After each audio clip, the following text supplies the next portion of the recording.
My parents say I'm a bad daughter because I won't force my husband to rehire my brother, who was fired for theft after I helped him get the job. I, a 34-year-old female, grew up in a family-oriented household where everyone is expected to go above and beyond for one another. My parents have always regarded my younger brother, Liam, 29, as the golden kid. Growing up, if Liam got into trouble, I was the one who had to repair it. He crashed my bike when I was a youngster. I was chastised for allowing him to ride it and then given my stipend to help pay for repairs. He failed a class at school. I was urged to tutor him every day, even if it meant canceling my own plans. You get the picture. I became the unofficial cleanup crew for Liam's mess. I adore my brother, but he is reckless, charming when he wants something, and never willing to face repercussions. Meanwhile, I worked hard to establish a steady lifestyle. I went to college, obtained a decent job, and eventually married my spouse, Dan, 36, a male. Dan is amazing, patient, honest, and really hardworking. He began working for his company more than a decade ago and has worked his way up to management. It's not a large organization, but it is a renowned mid-size company in the technology hardware market. Dan leads a team that handles inventory and logistics for high-end electronic equipment. He takes his profession and the recommendations he makes very seriously. Over the years, my parents have had no qualms about asking me for various favors for Liam, such as money for his car repairs or a place for him to crash. We let him stay in our guest room for a short time last year after he ended his relationship with a woman. You name it. They always phrase it as, family helps family. For the most part, I attempted to help when I could, but as I grew older, I also began to place some soft boundaries. I quit lending money after one too many loans that never came back. For example, my folks didn't take it well. Cue the guilt trips about how wealthy I am while Liam struggles, and how I owe it to my family to share the good fortune. It is exhausting, to say the least. Latest request. Liam lost his job again a few months earlier. He has a poor employment history, with brief stints in retail and warehouses. My parents called, not so quietly implying that Dan could get a job for Liam at his company.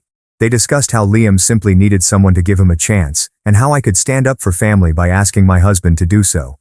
I was quite hesitant. As you may already be aware, combining family and business may go tragically wrong. But Liam begged me as well, saying he'd truly straighten up if he had a decent employment opportunity. He promised he'd be responsible and make me proud. I'll admit that I felt for him. He seems earnest and desperate.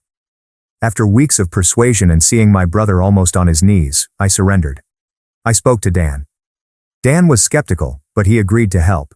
He was able to obtain Liam an entry-level position on his team, primarily processing inventory records and assisting in the warehouse. It was not flashy, but it paid well and offered benefits, and that was the foot-in-the-door opportunity Liam had been longing for. Dan made it plain to both me and Liam that suggesting him meant he was taking a risk. If Liam made a mistake, Dan's reputation would suffer.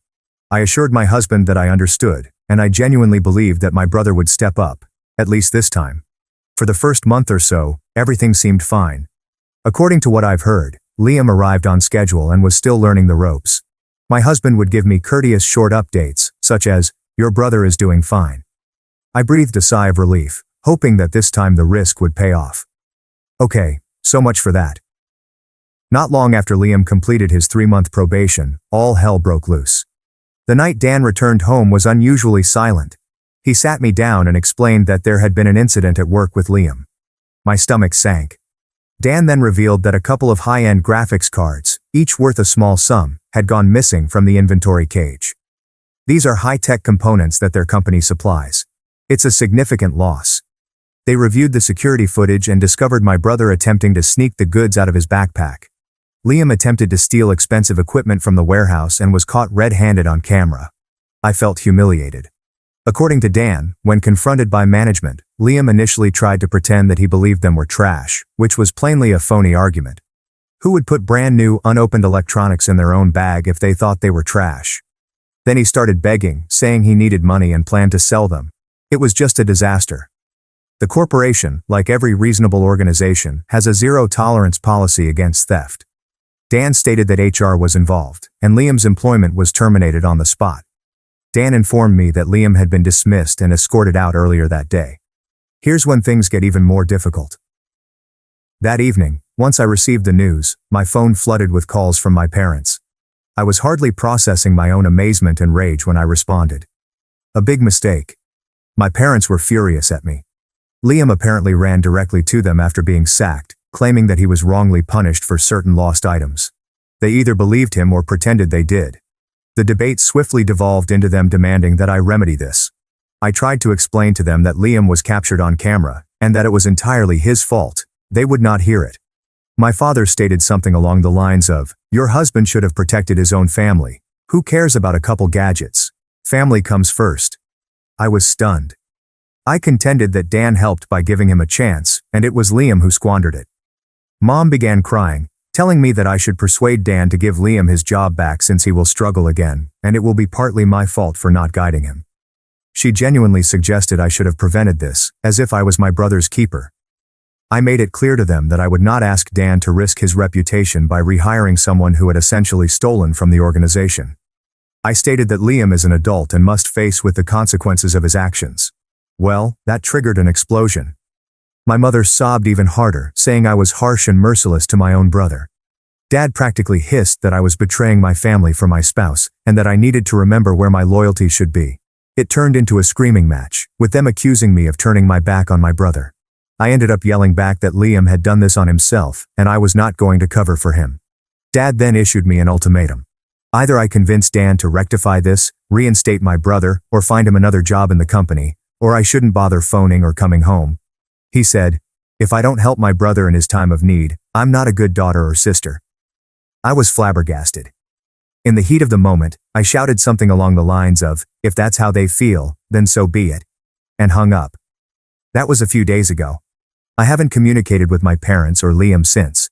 After I calmed down, I texted my brother, basically telling him I couldn't help him and wondering what he was thinking. He hasn't answered, but he did post a vaguely theatrical message on social media about backstabbers and family that doesn't support you, which I believe is meant at me. Now I am torn. My upbringing instilled in me that family is everything. I'm sorry things have gotten to this point. A part of me wonders if I should have tried harder to reason with Dan or his company, even though there's little possibility they'd rehire a convicted crook. Another part of me is mad with my brother for being so stupid, and at my parents for expecting me to miraculously fix it. My hubby is totally on my side. He claims that Liam will never be able to, or should be able to reclaim his work, and that my parents are wrong to place this burden on me. I know he's correct logically, but the guilt and second-guessing are eating at me because I essentially aided the entire situation by getting him the position in the first place. Did I set him up for failure? So, Reddit, am I the one who refused to urge my spouse to rehire or ignore my brother's theft? Edit. For clarity, many people are wondering why the company did not file charges. Trust me, I was also bracing for that. Dan advocated for my brother, which is the only reason he is not facing criminal charges. Dan was outraged with Liam, but he persuaded his superiors to simply terminate Liam and not notify the police. I believe it was partly out of loyalty to me, and because he didn't want me to cope with the consequences of a family arrest. It was a one-time kindness gesture. Despite knowing this, my parents continue to believe that Liam is the victim in this situation. That's strange. Update 1. Thank you Reddit for all of the responses to my initial article. I'm honestly astounded by how much attention it received and how kind and frankly honest everyone was. It's been a few days since I posted, and I've had time to process things. Reading the comments was eye-opening. Many of you pointed out how absurd it is for my parents to expect me to cover up an actual theft, and that this enabling behavior has most certainly been ongoing for a long time. That truly struck me because it is true. This dynamic did not arise overnight. I was lying awake last night remembering another occurrence from years ago. When Liam was in his late teens, he was caught shoplifting in a mall. Instead of confronting him with the consequences, my parents mediated the situation through the store. They knew the owner, therefore no charges were brought. I begged them to let Liam face the consequences so he might learn. Of course they wouldn't. He received a token penalty at home, including a week of grounding, which was subsequently pushed under the rug. They even informed our families that it was a misunderstanding. Liam learned nothing from the experience except that Mom and Dad were always there to help him out. That was one of the first times I knew my parents would manipulate reality to protect him. Anyway, your remarks left me with a lot to think about. The verdict was overwhelmingly not what I expected, but I needed to hear from neutral people. You all also helped me see how much my family's toxic dynamic has pushed me into this fixer role. Many of you said, if you keep catching your brother when he falls, he'll never learn to pick himself up. I'm taking it to heart. To address some popular queries, how did this affect Dan's job? Unfortunately, the answer is yes. There was some blowback. I asked Dan if he had gotten in trouble for endorsing Liam. He admitted he had an extremely awkward conversation with his superiors. Essentially, he had to repent for vouching for someone who later stole and commit to be more cautious about referrals. It was embarrassing for him. I feel terrible. He put his neck out to help my brother at my request, and it burned him. Dan, being the sweetheart he is, does not blame me, but rather Liam. But I still feel bad since my family brought him into this situation. Does your sibling have a history of such behavior? Aside from the shoplifting case above, I believe so. He's been fired from at least one prior job before. At the time, my parents said that the manager was out to get him. But knowing what I know now, I wouldn't be shocked if Liam also played a role in the firing. My parents have a habit of minimizing or concealing his mistakes. It was as if they were training me to see him as blameless, so that I would continue to assist. Have your parents always been so biased, enabling? Oh sure. My parents have continuously enabled Liam, placing the onus on me to be the responsible one. If he messed up, I was supposed to correct it or cover for him. This trend dates back a long time and it appears to have not changed even now that we are grown-ups. So, here's what I've done since my first post, owing in large part to your recommendations. Many commenters asked me to be firm and establish clear boundaries. Some even suggested considering limited contact or no contact if my parents continue this behavior. That thought is difficult for me. As dysfunctional as things are, the prospect of losing my parents and brother completely is terrible. But I know I can't continue living under their thumb. I have not officially declared no contact or anything. I sent my folks a beautifully crafted email. I took a day to draft it because I wanted to be firm, yet calm. In the email, I emphasized my love for them and Liam, but what they're asking of me is incorrect. I emphasized that I cannot and will not ask Dan to compromise his career by rehiring Liam or finding him a new position. I emphasized that Liam's choices have repercussions, and that this is his responsibility, not mine or Dan's. I also emphasized that I will not participate if they only intend to throw insults or ultimatums. Basically, I informed them that I'm willing to discuss, but not if they continue to be abusive or expect me to perform miracles. I sent the email the day after my post went up. So far, no reaction. I know they witnessed it. I received a read receipt, which is one of the benefits of working in an extremely detailed workplace. Their silence is quite telling. It feels like they're using the silent treatment to punish me for not obeying. It sucks, but I'm bracing myself. I also tried to reach out to Liam. I texted him. I'm here if he wants to talk about what happened or needs advice, but I can't undo what he did. He did not respond. Instead, he shared another cryptic social media message about false individuals and those who prioritize others over themselves. He also uploaded a pathetic selfie with the comment, "Betrayed by those closest to you." It's so dramatic that I would chuckle if it didn't hurt. I see the silence as a sign. They're most likely waiting for me to break down and apologize. Old me definitely would have by now, but after hearing all of your points of view, I know that holding firm is the appropriate thing to do. I have not blocked anyone. I want to leave the door open for courteous communication, but I refuse to pursue them. One other thing, some of you strongly recommended treatment, both for myself to unlearn this guilt and conditioning, and for Liam, though he wouldn't go until pushed. I took the initial step and began searching for a therapist for myself. I haven't found the proper fit yet, but thanks for the push. That is where things stand. A tight impasse. I'm standing firm, taking care of my mental health as best I can, and hoping that time will bring my parents and brother around.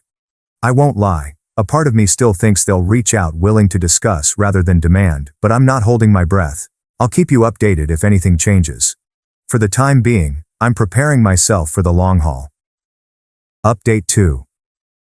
I wish I could say the impasse ended on a nice note, but alas. Silent treatment as a weapon is not new in my family. I remembered a time in high school when I defied my parents over something little. I refused to cancel our plans to tutor Liam. They retaliated by freezing me out for a week until I gave in. That was their strategy, remove affection and acceptance until I fell back into line. So, what about Mom and Dad's silence during the previous few days? Not surprising. I recognize the approach, and with my husband's and your support, I'm determined not to give in this time. However, it appears that my parents have far more ridiculous techniques than simply giving me the cold shoulder. Dan arrived home from work a few days ago, visibly agitated. He informed me that my father had phoned his company. Yes, my father emailed Dan's employer, essentially to protest about Liam's termination. In the email, Dad accused Dan of failing to defend his family and depicted Liam as a victim of an unfair company. He even claimed that the corporation overreacted and that Liam just took those products since he wasn't earning enough to survive. What? It was a flurry of guilt tripping. We're family, how could you do this? And minimizing. It was only a couple of gadgets, nothing major. I was absolutely ashamed. Fortunately, Dan's supervisor is smart. The employer called Dan only to say, "Please ask your father-in-law not to contact us again." He wasn't angry with Dan, but rather perplexed and little amused that my father thought a sob story would outweigh a theft. Dan apologized to his supervisor and told him that it would not happen again. I can't express how outraged I was. Who does this? Who tries to harass their son-in-law's workplace because they are upset that their other son faced consequences? This went too far. That night, I sent my parents another email, this one more shorter and angrier than the last. I told them not to interfere with Dan's job again. I told them that if they had any respect for me, they would stop immediately. I warned them that if they pulled another act like that, it would irreversibly ruin our relationship. Honestly, it could already be beyond repair. I sent it, then contacted my mother because I was too outraged to confront Dad directly. Mom responded. She sounded exhausted and sorrowful, as if I was pressuring them into these drastic measures. She added, "They only went behind my back because I refused to help your own brother." She then asked, "What were we supposed to do? Just let him suffer?" The conversation ran in circles. She insisted they had no choice because I refused to help. I continued telling her that what they did was utterly unacceptable. She reiterated Liam's precarious situation and how his parents are doing everything they can to help him. I pointed out that they always seem to expect sacrifices from me or Dan. It fell on deaf ears. I will admit that I lost my patience. I basically remarked that if they don't realize how messed up everything is, I'm not sure what else to say. So I hung up. We've gone back to silence since that call. No response to my irate email. No follow-ups. Just nothing. The next day, I received a snide text from my brother saying, "He yelled at Mom." Nice. I did not answer. It is irritating. He is letting our parents fight his battles and then seeming smug when I am furious. The lack of self-awareness is staggering. For the time being, my primary focus is on my own household. Dan has been nothing but helpful, and happily, his company considers the situation resolved after attributing it to a wayward family member. We spend our evenings quietly, and he constantly telling me I am doing the right thing. I must have asked him 20 times, "Am I really wrong?" And he would simply hug me and say, "No, you're right." I don't know what happens next. Maybe my parents will keep pretending I don't exist unless I bend. Perhaps another storm is brewing. Honestly, I'm prepared for anything. Update 3. I expected things to quiet down, but instead I got one last emotional roller coaster with my family. My mother has always had a softer touch than Dad. She dislikes open conflict and prefers to act as a mediator or guilt tripper. When I was younger, if I upset Dad, Mom would come to me later and say, "You know your father loves you, he's just disappointed." She would then pressure me to apologize or obey for the sake of the family. She's a quiet enabler, the type who will say, "Please do this for us," making you feel much guiltier than yelling would. A few days after my last update, Mom contacted me directly for the first time since the whole debacle. She left a voicemail stating that she wanted to talk and would come over alone if I agreed. I had mixed sentiments. Mom came over the next evening. Dan stayed home to provide support, but he allowed us privacy by hanging out in the backyard within earshot. When I opened the door and saw my mother standing there, fatigued and teary-eyed, I almost broke down. I hugged her, and we sat in the living room. She began by stating she missed me and regretted that we weren't talking. I told her I missed her, but she quickly eased into the same plea, saying, "This situation with your brother has gotten out of hand," and my father was beside himself with grief. She implored me to rethink assisting Liam, not necessarily getting him his former work back, but perhaps I could ask Dan if he knows of any jobs for Liam, or utilize my contacts elsewhere. Essentially, if I don't bring him back into Dan's firm, can I find him something else? She described it as a compromise. I listened, trying to remain cool. Then I gently but firmly told her, "Mom, I've tried to help Liam so many times. I got him the job, and he lost it because of his own actions. He has to face the consequences and find his own way now." I also expressed how hurt I was that they turned on me and Dan, especially with the work email stunt. Mom was in tears the entire time. She kept adding, "You don't understand how difficult it is for us. He's our son, and we can't just let him fail. I responded that I understand they love him, but protecting him from consequences just hurts all of us. I even applied some of the advice I received from you people about how protecting someone from failure ensures they never learn. She did not raise her voice or yell at me, she just grieved silently and said, "I'm so sorry it's come to this. I wish you could find it in your heart to forgive him and help him." That completely crushed my heart. I also started crying. I responded, "I don't want our family torn apart either, but I can't be the one to fix this. Not this time." For a moment, we simply held hands and cried together. I hope she now understands. But then she whispered, just above a whisper, "Your father says he won't speak to you until you make this right." I have no idea what to do. Then she inquired, "Is Dan really not willing to give him another chance? Just one more. Maybe in a different department?" That's when I realized she still hadn't understood what I was saying. All she could think about was me finding a magical solution for Liam. I shook my head and said, "No, Mom. Dan can't and won't do that. It's not about willingness. It's just not possible or fair. Liam burned that bridge." I reminded her that Dan had already gone to bat to avoid legal ramifications. If things had gone differently, Liam might have a criminal record. She nodded, but I doubt it sank in. Mom finally stated softly, "If you won't help at all, I don't know how to convince your father. He feels like you've turned your back on us." I was exhausted and choked up at this point. I corrected myself. "I'm sorry he feels that way, but I have to look out for my own family and myself too. I can't do what he wants." She looked at me for a long time and said, "We love you. I hope you'll reconsider." I led her to the door. We hugged again, both still crying. I told her I adored them and that my door was always open if they wanted to talk, as long as it wasn't about me repairing Liam's life. She nodded, but made no promises, and then departed. That was the last time I saw my mother in person. There has been no further communication since that visit. It seems uncomfortably unsolved. There was no breakthrough. They're still locked in their perspective while I'm stuck in mine. Dad has not contacted me at all. He appears to be holding firm until I correct the situation. Mom is sad, but will not overtly oppose Dad or the mission to save Liam. My brother has not contacted out either. I suppose he's simply lurking behind them and waiting. Following that encounter, I was in a state of sadness for the next 3 days. Thank goodness for Dan, who was there to embrace me while I sobbed. It is one thing to stand your position in a heated situation. It's another to witness your mother cry and remain firm. Final update.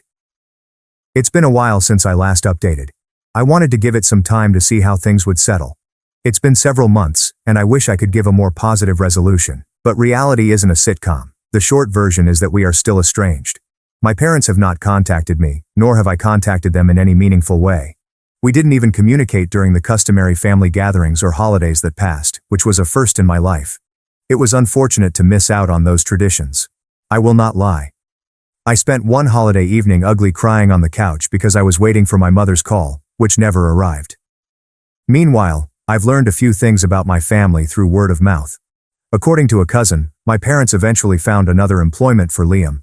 Apparently my father asked an old buddy for a favor to get Liam an entry-level position at another company. So my brother is currently employed. True to tradition, it appears that even when I'm not around, my parents continue to bail him out through connections. I hope he doesn't waste this opportunity. However, given history, I have some worries. Regardless, it alleviated one of my concerns, my brother's long-term financial struggles. He has a job. Whatever he does with it is entirely up to him. I've been focused on my personal well-being. I did eventually find a therapist and have been seeing him on a regular basis. It's been quite beneficial to talk about everything, the guilt, the rage, and the loss of practically losing my family, at least for now. My marriage, thankfully, is stable. If anything, this event drew myself and Dan even closer. We've had a lot of conversations about boundaries and the type of family environment we want if we ever have children. Dan has been my rock throughout all, reminding me that I am not cruel or heartless, that I have the right to set limits, and that I am not defined by my parents' approval. I honestly don't know how I would have made it through these months without his constant support and the validation from so many of you on Reddit. Do I still have hope for reconciliation? In a way, yeah. They're my parents and brother. I'll probably never give up hope that we'll be able to make things right. I'd love to have a relationship with them that isn't based on guilt and enabling, but I've realized that I can't change it. They would have to meet me halfway, and they have not demonstrated any willingness to do so thus far. Accepting this has been difficult, but it has brought me some peace. If they never return, I will be sad, but I will live. My door is still open if they ever chose to speak to me as a daughter rather than a resource to be exploited. Meanwhile, I'm doing the best I can with my life. Finally, I'd like to thank everyone who took the time to comment and provide me advice and moral support. I truly feel that without the perspective and encouragement I received here, I would have crumbled and caved in to my family's demands, as I always did.